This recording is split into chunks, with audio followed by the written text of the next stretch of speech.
This episode is brought to you in part by Canderel. Coming soon, a luxury master-planned condominium community rising at the corner of Bathurst and St. Clair. Situated directly on the subway and streetcar line, a monument of architecture and interior design, a timeless expression of glamour and grace.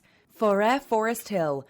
Register today at live@forêt.ca. That's live@FORET.ca.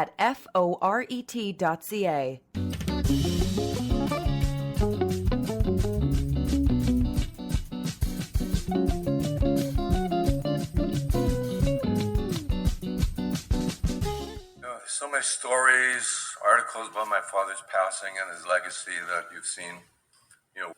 Words like titan, icon, pillar of community. It's been 60 years since Louise and I were involved in opening up that music store, record store, and it's been quite a time. The first was the voice of Gary Segal, the son of the late Joseph Segal of Vancouver, a businessman and philanthropist who died a few weeks ago. The second voice was Harvey Glatt, an Ottawa impresario, explaining how he and his wife Louise brought pop music culture to Ottawa, including creating the Treble Clef record store chain and Shea 106. Joseph Segal and Louise Glatt are some of the prominent Jewish Canadians who have passed away this spring. And as you may have guessed, that means this is the second episode of our new feature called the CJN Dead Beat, where we give honourable mention to some honourable mention and women who our community has lost. If you missed the first episode, you'll know that a key part of the CJN Dead Beat is, of course, CJN reporter emeritus Ron Csillag. Ron's interviewed many prominent Jewish Canadians over his long career, and he's also written many obituaries. Ron will join with some of the stories you might not have heard about Joseph Segal and Louise Glatt, and also Shirley Granovsky of Toronto, and former Montrealer Arthur Weinthal, and Yehudi Lindeman, a Holocaust survivor who then became Montreal's first recorder of Holocaust testimonies. It's good that people are living longer because then they have more to tell. They have more stories behind them. I'm Ellen Besner, and this is what Jewish Canada sounds like for Monday, June the 27th, 2022. Welcome to the CJN Daily, sponsored by Metropia.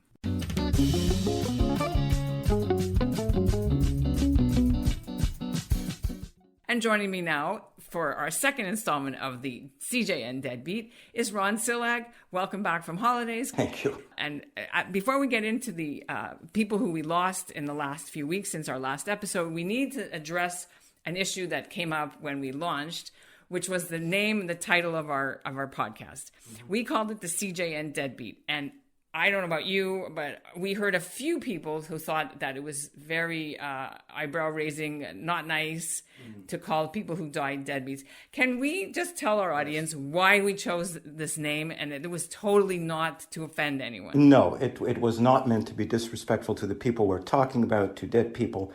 In the obit writing world, in the obit writing community, the beat, like a political beat, like a sports beat, like the education beat in newsrooms, the person who covers obits is covering the dead beat. So it's a play on words, and it's not meant to describe the subject of the obit. It's just the nature of the business. This is what we do. It's the dead beat. A lot of journalistic humor is a little dark and morbid, but this isn't meant to be. And I urge everyone who's even remotely thinking of being offended to read probably the best book on obit writing that has ever come out, and was one of the first. It's called, incidentally, The Dead Beat, and it's written by a very good acquaintance of mine named Marilyn Johnson. I urge everyone to go to Amazon and get it because it is just amazingly entertaining and funny, and a great book. And I might add, ironically, that none of the people we talk about have ever been deadbeats. In fact, they're all the opposite. They are all amazingly philanthropic and altruistic people. Let's start with Joseph Segal. What do you know about him, and what should our listeners know? Well, the reason he's not a household word perhaps in Toronto is because he spent his life out west in British Columbia. He was born in a small town in Alberta called Vegreville, about 100 kilometers east of Edmonton. His father died when he was still quite young, about 13, 14, and he had to make money. So he began by selling frozen fish door to door on his bicycle. He never had a formal education. His son said he was nevertheless one of the smartest people he'd ever met, a voracious reader, obviously understood the ins and outs of business, and understood that you can't be in business in a total vacuum. We'll get to that later.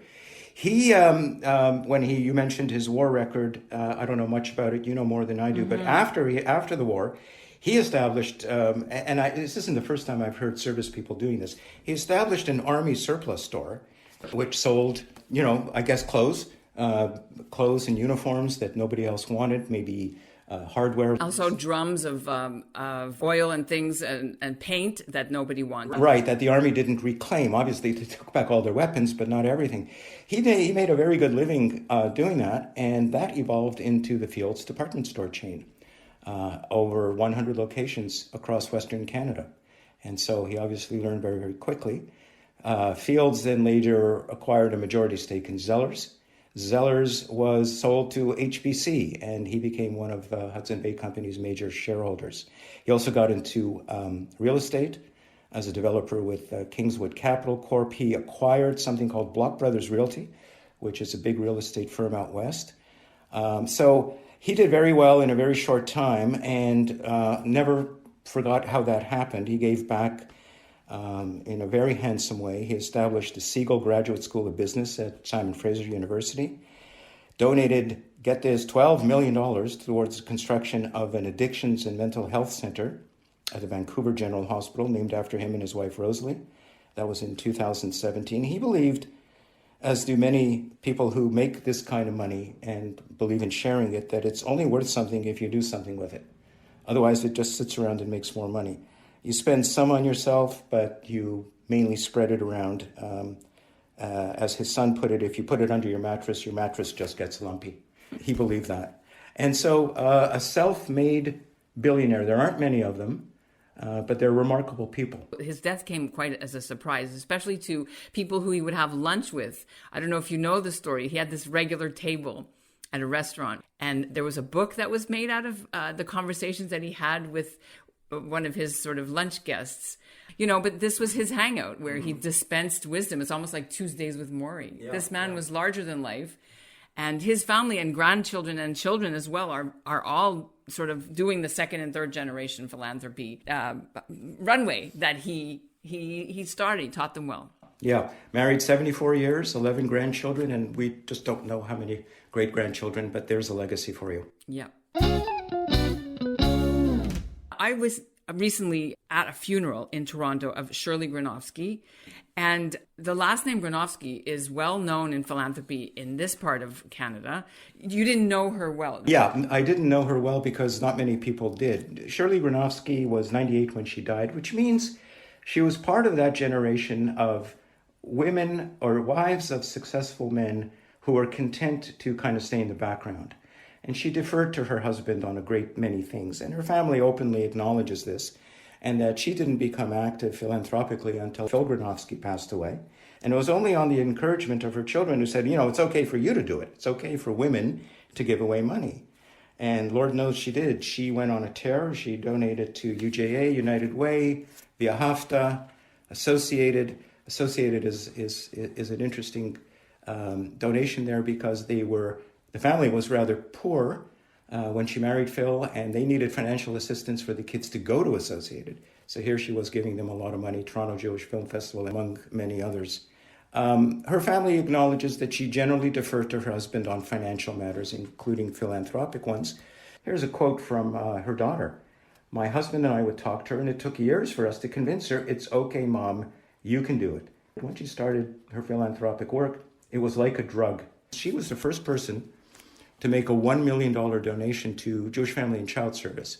A lot of people don't really think about donating money to social service agencies. They're funded through UJA. In JFNCS's case, they also receive provincial dollars. She made a $1 million donation to Jewish Family and Child.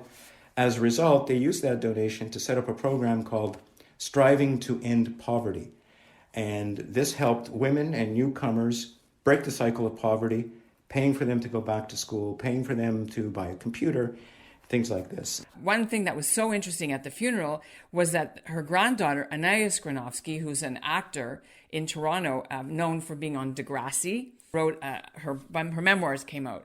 And what many people did not know is maybe in the time that Anais was born, Anais' mother was a Black woman from the United States who was on welfare, and the son, wasn't really sort of following the family line of, being a businessman, traditional, breadwinner. He was kind of a free spirit. He is a free spirit. So when this woman of color and the granddaughter sort of appear in the Granovsky life, instead of sort of shunning this child, she had a bedroom for her in her house. She took Anais in. She brought her to the Primrose Club, which I remember my grandparents used to bring me to in Toronto, which was sort of this private Jewish club. She would go there for Friday night dinner. And she treated her as a Bubby would. And they were very, very close. And so how unusual was that in those days to do that and sort of buck society. And also one other thing that Anais mentioned at the funeral, which I thought was amazing, was that her grandmother always used to bother her and hug her because she didn't like to wear lipstick and she wanted her to look good. So her grandmother would always foist these 2 or 3 lipsticks on her, no matter how old she was, even in her hospital room. And so that's cute. So we have a couple more of honorable mention to mention. Let's move to Ottawa. Louise Glatt, a little-known personality in Canadian Jewish history, maybe not in Ottawa. She was an American. She married a man from Ottawa, or Canadian. They moved to Ottawa in the mid-50s with her husband, Harvey, and very cultured, very into music and art and all this. Arrives in Ottawa and realizes that it's a cultural wasteland. There's just nothing going on. There's no aquarium, there's no zoo. There might have been a symphony, but not much in the way of museums. She ended up they opened the first record store in Ottawa called Treble Clef. I remember Treble Clef. That was big. Yeah, and that was big. Not only it was so big that it expanded into a chain of 15 stores, and they sold the most modern, strangest, cutting-edge music, what might have been called beatnik stuff in those days. They operated speaking of beatniks, they operated a beatnik coffee house called De Hibou, and they launched a music concert promotion business called Bass Clef to go with Treble Clef. They founded a radio station, Shea FM, sold to Rogers, still going strong today. And she died May 26th at the age of 85. A couple met in Potsdam, New York, where she was attending music school, and he saw this beautiful girl at a Jewish service, and that was the end of it. She was a very dedicated volunteer. She gave free music instruction to special ed children. She helped refugee women improve their literacy skills. She played piano for Alzheimer's patients. And in an early stab, I suppose, at kind of art therapy, she taught music to adults with developmental disabilities. And her marriage to her husband was described as sweet and gooey. And there you go. And we should stay sort of with the arts for our second to last honorable mention. This is a fellow who worked many, many years building CTV, Arthur Weinthal. Yeah, Arthur Weinthal, also a little known personality, died in his 90th year, I believe, on May 14th. He was born in Montreal, of course. All the great talent is, right? He moved to Toronto before it was fashionable. He came in 1962. He joined CTV right away, and where he had a celebrated career there going over many, many years. He had a hand in really molding the content on private television. Okay, one more thing about Arthur Weinthal is that, according to some of the obituaries and stories about him, he turned down Seinfeld and Cheers. Well, he didn't exactly turn them down. He thought they were too expensive at their peak, and he thought CTV couldn't afford it. We're going to just end today's episode on a Holocaust survivor. Well, Montrealer born Yehudi Lindeman, who died on June 12th. He was a child survivor of the Holocaust, born in Amsterdam in 1938. Spent his very young, very formative years in hiding under the Nazi occupation of Holland. He then again came to Montreal. Eventually, after completing a PhD in comparative literature at Harvard, he taught at SUNY and others. In the early 70s, he began, which is a heady time in Montreal, he began teaching at McGill. And that's where he would spend the rest of his life in Montreal. He was a bit offbeat in that he explored very kind of what were called transformative practices and healing arts. Some might say it's a little, new agey. But he pursued training in something called rebirthing, something called Jin Shin Do. Don't ask me what that is. He spent significant amount of time studying all kinds of psychological transformative practices in Mexico. It was a haven for him. He was very much counterculture. He and his wife were both sort of into that scene. But obviously a brilliant man who wound up not being able to completely let go of his survivor past, even though he probably remembered very little of it, if any. He went on to found something called the Living Testimonies Project at McGill, which was one of several endeavors intended to record both audio and video the testimonies of Holocaust survivors, kind of a precursor to the Shoah Foundation. It documented personal narratives of hundreds of survivors in Montreal. And he went on to write a terrific book called Shards of Memory, Narratives of Holocaust Survival. That was the culmination of his work. And he really worked hard to develop an international network of child survivors of Nazi persecution in Holland and in other places. Of the 5 people that we've talked about today, what stands out for you in terms of putting them all together? I wish I could do, I've said this before, I wish I could do an obit on just about everybody, because everybody has a story. And I've encountered, I think, maybe one time in my entire life where I set out to do something and there was not much there. But even then, I may have given up too early. Everyone has an interesting story, and everyone in our community, especially if they came from Europe in that era, has an interesting story. And especially if they grew up in poverty, especially if they're, lived out a novel of a Horatio Alger book and became billionaires in a matter of, a few decades. Those are all amazing stories. Everyone has a great story.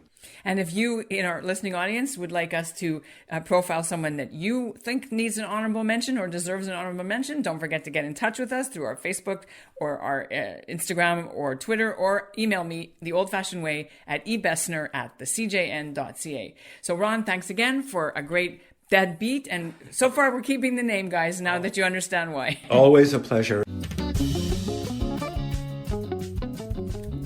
And that's what Jewish Canada sounds like for this episode of the CJN Daily, sponsored by Metropia. Integrity, community, quality, and customer care. Today's listener shoutout goes to Paige Megan, who loved our story about the rabbi they helped appear in Drake's new music video. And we'll end with more from Joe Segal's son Gary about why his father may have donated millions to charity, but was worth more than the dollar figures suggest. See, he was born with a wealth of attributes. I could go on for a long time about them, but to highlight a few, he was just a natural-born philosopher. He was a generous man, caring, a memory. He would never forget anything or anybody. He was passionate about life. He had many dreams, his own and those that inspired others. He had an ability to talk to people and make everybody, no matter what stage in life, feel important, like they mattered and like somebody cared about them.